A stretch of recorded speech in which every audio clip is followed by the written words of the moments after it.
Mars? Hi. Mars? Hindi ba panahon na para kausapin mo lang naman ang anak mo? Ganun? Bakit? Napapansin ko lang. Dahil magbuhat nung naghiwalay kayo ng mister mo, si Rolly. Ay, laki na ng pagbabago ni Casey. Hindi mo napapansin yun? Ano ang pinagsasabi mo? Wala namang nagbabago kay Casey. Ikaw, sa sobrang busy mo, look, ang kapaligiran mo, hindi mo nakikita. Kahit na anong busy ko, Oh. lahat ng nangyayari sa paligid ko, Oh, sige. nakikita ko. Anong nakikita mo? Ano? Hindi. Diyos ko naman. Hello? Oh, ano, mainit, Mar? Ang lamig ng tenga ko eh. Pinaiinit ko lang. Teka. Ang cute, ano? Kailan nangyari yan? Eh, I told you. Alam ko ang sasagot mo eh. Last time, nandito ako. Nagsuot ka ng... Of course! Kita mo? Hanggang ngayon, sobra mo kasing busy. Hindi mo na ako napansin. See? Siguro nga, masyado na akong naaapektuhan sa nangyayari sa amin ni Rolly. Hindi. Kasi, kaya ginawa ko sa ito para mapatunayan ko na hindi mo nakikita ang kapaligiran mo. I admit it. Okay, fine. Siguro nga, apektado ko. Kaya ako nagbibisi-bisihan. Kaya kailangan ayusin nyo na yan. Ayusin mo na ang problemang yan. Ayoko! O bakit? Baka mamaya sabihin ni Rolly ako pa yung gumagawa ng paraan. Ay, naku, ano ibig mo sabihin? Ang gusto mong mangyari, mas apektado siya kaysa sa'yo, ganun ba? Gusto mong makita yon. Oh my God. Natural. Ay, sige. Anong gusto mo?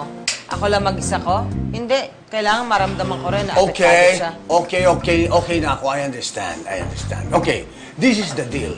Sasabihin ko si Rolly na tulungan yung parents ni Lisel para magkasundo sila.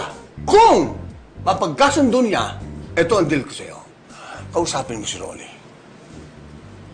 Deal. Oh, good. Pero, gusto ko rin mapatunayan na apektado si Rolly sa nangyayari sa amin dalawa. May plano ako. Sige, okay. Ano na naman ang isusuot mo? Anong isusuot? Ay, basta akong bahala ano doon. Okay? Hi, Rolly. So, Hi, Rolly. ano primo? Ano ba mapaglilingkod ko sa'yo? Pwede bang tulungan mo yung talent ni Digna? Kasi yung parents niya nagkakaproblema. Eh bakit naman ako? Pwede naman kayong kumuha ng ibang counselor, di ba? Alam mo, ikaw na ang pinakamagaling para sa akin. Kaya ikaw lang pwede tumulong sa kanila. Please lang. Teka nga muna, ba't mo naman nasabing ako yung pinakamagaling? Ano bang basihan mo dyan? Anong basihan ko? Alam ko eh, for a fact. Okay? At saka isa pa. Nakikita mo naman, di ba? Para sa anak mo lang. At saka para makapag-usap kayong dalawa. Eh baka naman ikaw lang ang may gusto niyan. Baka naman dinadramahan mo lang ako, di ba? Ano naman bang, anong pruweba na, di ba? Anong pruweba? Na wala kang iniintindi ngayon. Tingnan mo. Hindi mo nakikita yung kapaligiran mo. Kanina pa ako nakahubad dito, hindi ba? Hindi mo alam. See, because of that problem. Hindi ba kayo kasi mag-ayos? Baka matindi na talaga problema ko. Hindi ko napapansin na ganyan ka pala kalaswa. Eh, ikaw rin. Hindi mo rin napapansin. Hindi papansin. Ayun o, yung dalawang kliyente ko, kanina ka pa pinapanood. Ayun. Ayun o. Ayun o. Akala ka.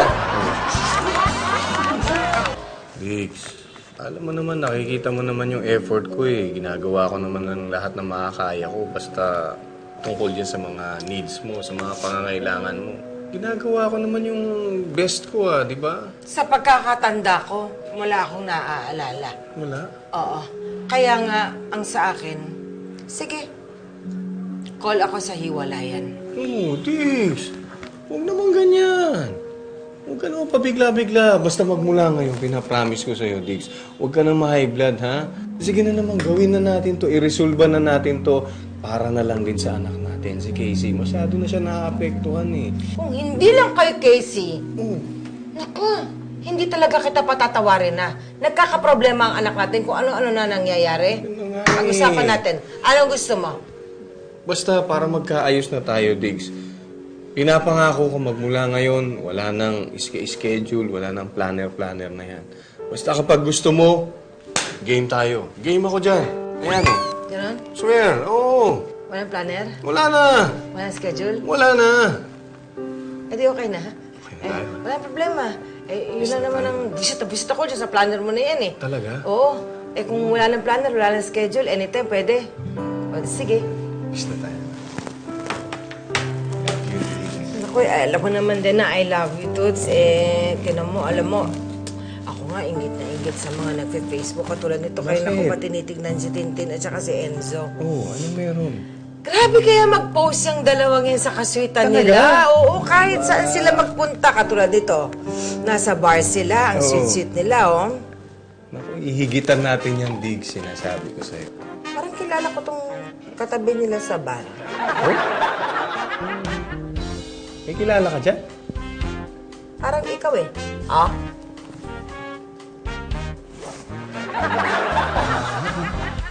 Ba't ako nandyan? Aba, ewan ko sa'yo! Alam ko na. Ano? Gets ko na. Nagsasawa ka na sa akin.